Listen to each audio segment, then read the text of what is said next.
Easy হয় না। পৃথিবীতে কোনো কিছু সহজ হয় না, আর যদি কোনো কিছু সহজ হয় সেইটা না মানে তার রেজাল্টটা ভালো না। তো আপনি যখনই বেটার কিছু করতে যাবেন, বেস্ট কিছু করতে যাবেন, তখন আপনার অ্যাক্টিভিটিস চেঞ্জ হয়ে যাবে, আপনার কাজকর্ম চেঞ্জ হয়ে যাবে। আসসালামু আলাইকুম everyone, thank you for joining us today. আমরা আজকে শুরু করতে যাচ্ছি নতুন একটি জার্নি, যে জার্নিটা আমাদের অনেকের জীবনে প্রয়োজন, কিন্তু আনফর্চুনেটলি আমরা কখনো সেটার সম্মুখীন হতেই পারি না বা কখনো ওই জার্নিতে পার্টিসিপেটই করতে পারি না। সো ফর ইউর কিউরিওসিটি, আমরা যে জার্নিটা শুরু করতে যাচ্ছি সেটা হচ্ছে মিস্টার সোহেল রহমানের 2.0 জার্নি।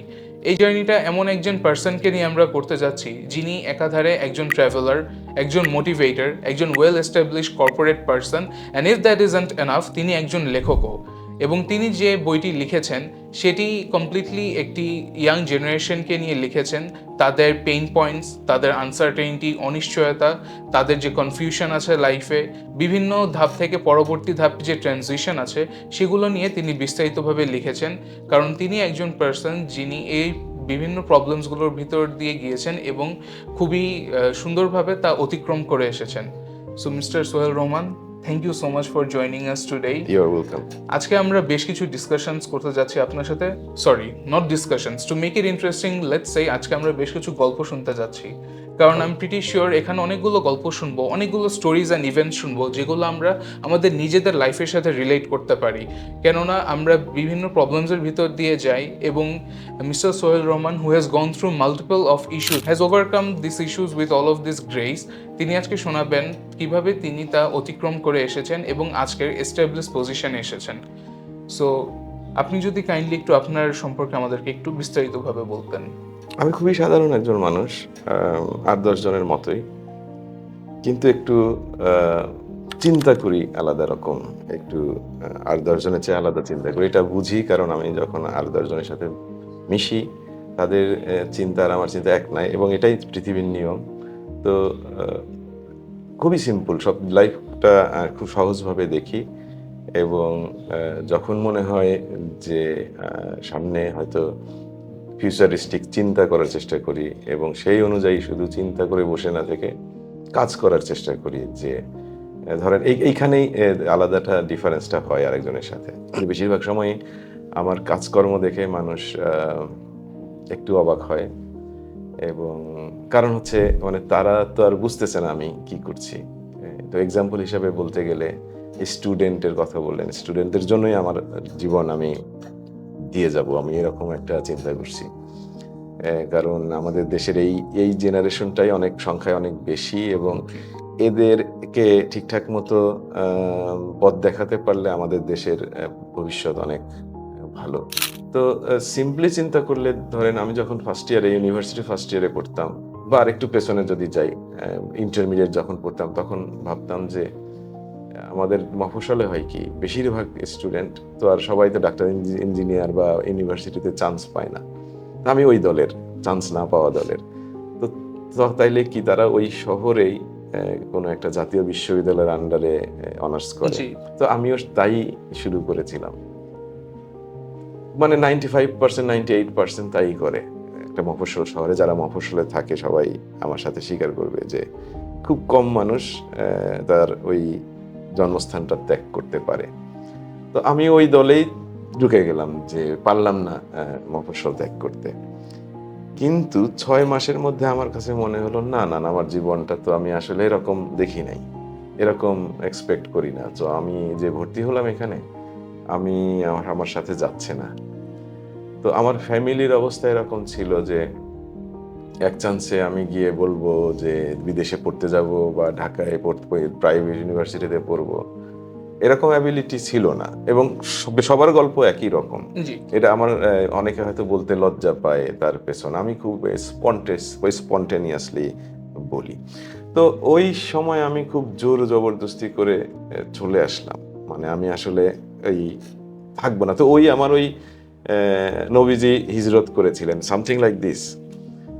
তো ওই সময়টায় অনেকে আমাকে আঙ্গুল তুলছিল যে এ কি পাগল নাকি, খরচ কি ওর ফ্যামিলি ঠিকঠাক মতো চালাতে পারবে কি? মানে আপনি মাইগ্রেট করে ফেলেছিলেন, এজন্য তা আপনার প্রতি আঙ্গুল তুলছিল? হ্যাঁ, আঙ্গুল তুলছিল যে মানে বেশি সাহস দেখাচ্ছে। অথচ আমি দেখছিলাম যে আমি মাইগ্রেট না করলে আমার যে চিন্তা চেতনা সেই বরাবর আমি যেতেই পারবো না।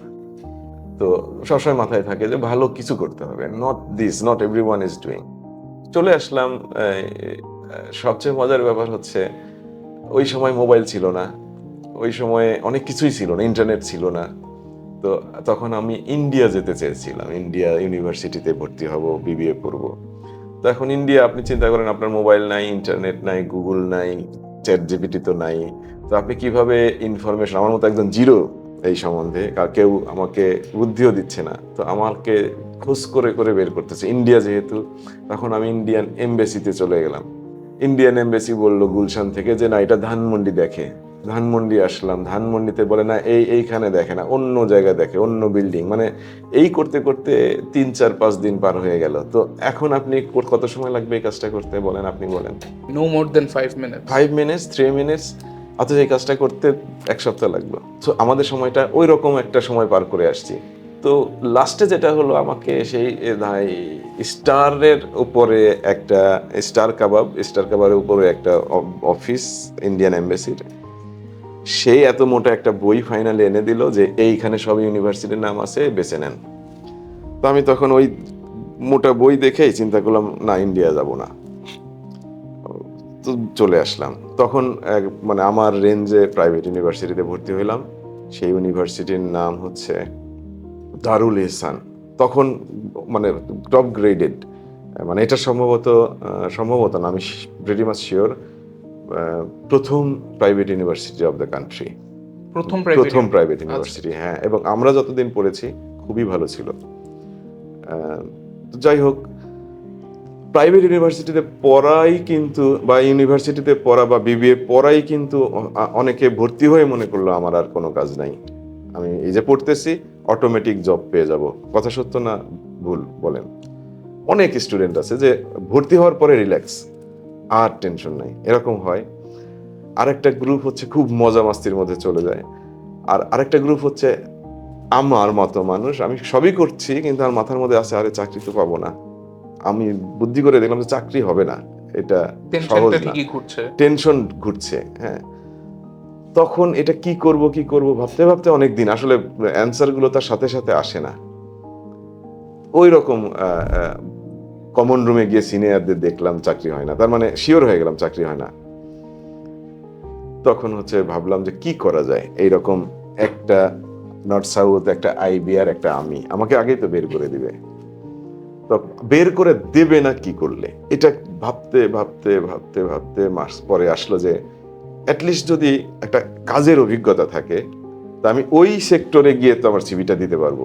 তখন ওই কাজ দেখে আমাকে ওই তখন 3 জনের ইন্টারভিউ নিবে, কিন্তু ফেলে দিবে না, যাচ্ছে এই ছেলে তো কাজ জানে, আর এই 2 জন কাজ জানে না, সো ডাকো, আপনাকে আপনার রাইটফুল সুযোগটা দিবে। হ্যাঁ হ্যাঁ। তো এরকম মনে হলো, মানে আমি তো আর শিওর ছিলাম না এনভায়রনমেন্ট সম্বন্ধে, ভবিষ্যতে কি হতে যাচ্ছে। তো কাজ শেখার চিন্তা করে তাহলে কাজ কোথায় পাবো, আমি তখন কোচিং সেন্টারে পড়াতাম। কোচিং সেন্টারে পড়ানো বাদ দিয়ে কাজের ইয়েতে খুঁজলাম যে কর্পোরেট কোনো কাজ যদি শেখা যায়, কোনো পার্ট টাইম জব করা যায়। একটা পার্ট টাইম জব মানে খুঁজে বের করলাম অনেক, মানে এই যে পার্ট টাইম জবটা খোঁজার এই গল্পটাও ডিফারেন্ট। মানে কোনো কিছু না ইজি হয় না, পৃথিবীতে কোনো কিছু সহজ হয় না, আর যদি কোনো কিছু সহজ হয় সেইটা না, মানে তার রেজাল্টটা ভালো না। আর যেইটা যত কঠিন হবে, if you can grab that, রেজাল্টটা ভালো হবে। তো আমার ওই পার্ট টাইম জব 6 মাস লেগেছিল, মানে রিডিকিউলাস জবটা পেতে। হ্যাঁ হ্যাঁ, মানে উনি প্রথমে, ওনার তো দরকার নেই এরকম মানুষ পার্ট টাইম করবে, ওনার এই দরকার নাই, ওনার ফুল টাইম দরকার, আর আমার দরকার। তো উনি প্রথম দিন আমাকে 5 ঘন্টা বসিয়ে রাখলেন এবং রাত 10টায় বললেন যে 3 মাস পরে আসতে বলো। 5 ঘন্টা বসিয়ে রেখে দেন রাত 10টায় বললেন 3 মাস পরে আসতে বলো। তো আমি আবার নর্মালি কি হইতো, নর্মালি খুবই মেজাজ খারাপ, তখন তো ইয়ং, এবং আমার অনেক আড্ডা, হ্যাঁ আড্ডাবাজি, পড়াশোনা বাদ দিয়ে আমি এখানে বসে আসছি। তো নর্মাল 8-10 জন হলে আমার কাছে মনে হয় যে তারা আর যেত না, ইগো একটা ব্যাপার থাকে, তারপরে ইন্টারেস্টের একটা ব্যাপার থাকে, আর যেত না। কিন্তু আমি দেখলাম যে না, আমার এটা লাগবেই। তো এই ব্যাপারগুলো এরকম যে আপনার যেটা লাগবেই সেই কাজটা আপনার ধৈর্য সহকারে করতে হবে। তো 3 মাস পরে আসতে যেহেতু বলছে, ওকে আমি আসলাম 3 মাস পরে। সে আবার আমাকে বলে 1 মাস পরে আসতে, আবার 5 ঘন্টা বসে রাখলো। তো আমার মাথায় আসলো যে আচ্ছা ওই লোকটা বোধহয় পরীক্ষা নিচ্ছে, আমার ধৈর্যেরই পরীক্ষা নিচ্ছে। সো আমার অসুবিধা নেই, আমাকে যদি 5 বছর ধরে এরকম করে, আমি তাও করব, কারণ এই জিনিসটা আমার দরকার। আলটিমেটলি 6 মাস পরে হলো, করলাম। মানে একটা কোম্পানির ওই কোম্পানির সিইওর হচ্ছে অ্যাসিস্ট্যান্ট। আচ্ছা, হ্যাঁ, তখনও সিইও কি তাই তো জানি না। মানে শুধু বইয়ে পড়ি কিন্তু চেহারা দেখি নাই কোনো সিইওর। এরকম একটা সময় ছিল না যে জি। শুধু পেপার পত্রিকা, হ্যাঁ, নো ইন্টারনেট। তো তার অ্যাসিস্ট্যান্ট হলাম। আমার কাজ কি? আমার কাজ হচ্ছে তার কম্পিউটারের যেই ধরনের কাজকর্ম করে, এক্সেল, ফাইলিং, তারপরে ওই এজেন্টদের সাথে কমিউনিকেশন, সবকিছু বুঝে নেওয়া, মানে যে ডেটা কাজগুলো, সর্টিং। ডেটা সর্টিং, হ্যাঁ, এই কাজগুলো। তো জি। এগুলো তো পারি। হ্যাঁ। আর আমি যেহেতু পড়াশোনা করি বিজনেস অ্যাডমিনিস্ট্রেশন, তো আমি তো ওখানে তো কিছু শিখি। জি, জি। তো সুতরাং ওইখান থেকে এসে এই অফিসের এনভায়রনমেন্ট আমার প্রথম দিকে ভালোই লাগলো।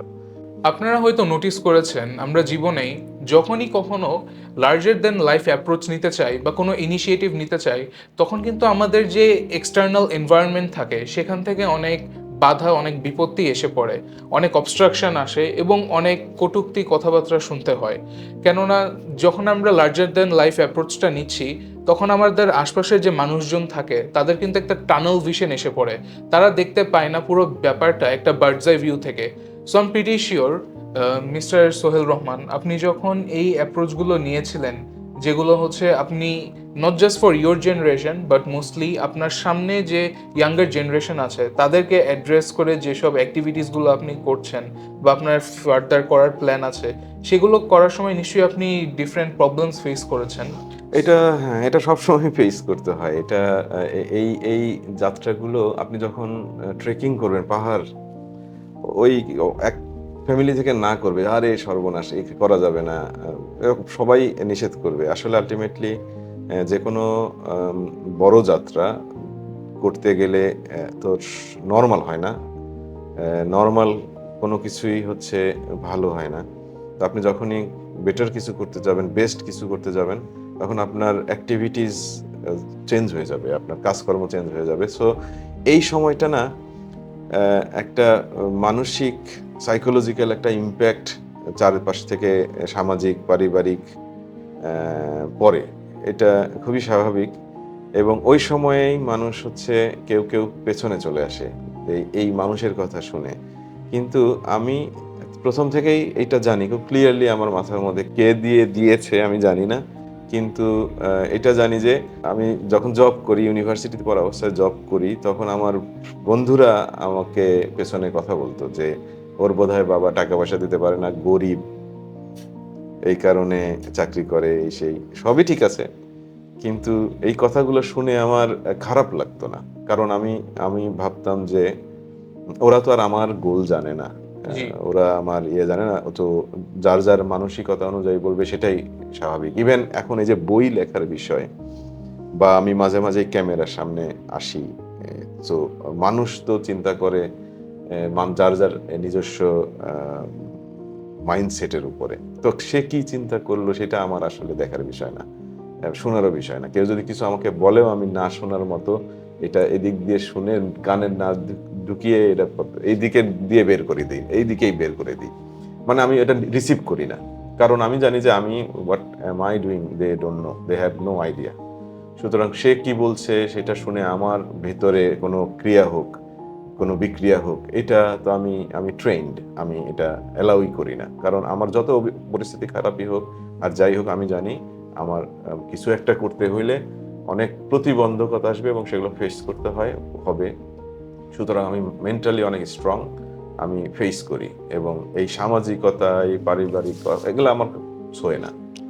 আমি একটা জিনিস একটু জানতে চাচ্ছিলাম আপনার থেকে যে আমাদের বাংলা ভাষাতে একটা উক্তি আছে যে পাছে লোকে কিছু বলে। এটা নিয়ে আপনার মতামতটা কি? আচ্ছা, এটা নিয়ে তো আমি সেটাই বললাম যে আমি একটা কাজ করছি এবং সেটা নিয়ে যদি আশেপাশে কথাবার্তা না হয়, যতদিন কথাবার্তা না হয় ততদিন মনে করি আমি বোধহয় ভালো কিছু করতে পারছি না। হ্যাঁ, যখনই কথাবার্তা শুরু হয় তখন আমার মনে হয় হ্যাঁ, এইবার আমার বোধহয় ভালো কিছু হওয়া শুরু হচ্ছে। সো এটাকে আমি পজিটিভলি দেখি। এবং যে যার মেন্টালিটি অনুযায়ী, যে আমাকে চিনে সে জানে, খুব ভালোভাবে যারা চেনে সে জানে যে he is doing something different. But যে চিনে না, যে শুধু কথাই বলে, সে তো কথাই বলবে, এটা স্বাভাবিক। তো আমি এটাকে খুবই পজিটিভলি নিই এবং আমি আসলে শুনিই না, মানে আসলে কে কি বলছে এটা না শোনার ইয়ে করি, কারণ আমি জানি যে it doesn't touch my journey, এটা আমার কোনোভাবে ইম্প্যাক্ট করবে না, করেও না, আমি নিই না। At the end of the day এটা আসলে কোনো কন্ট্রিবিউশনই রাখছে না না আপনার না না আমি জার্নিতে। আসলে পজিটিভলি নিই, একদম পজিটিভলি নিই, যে মানুষ কথা না বললে আমার জার্নিটা তো বড় না বা হার্ড না বা মানে এক্সট্রা অর্ডিনারি কিছু না। তো আর যে মানুষ যখন কথা বলা শুরু করবে তখন আমি বুঝি যে ভালো কিছু হচ্ছে, ভালো রাইট কিছু হতে ওয়েতেই যাচ্ছে। যাচ্ছে। হ্যাঁ হ্যাঁ।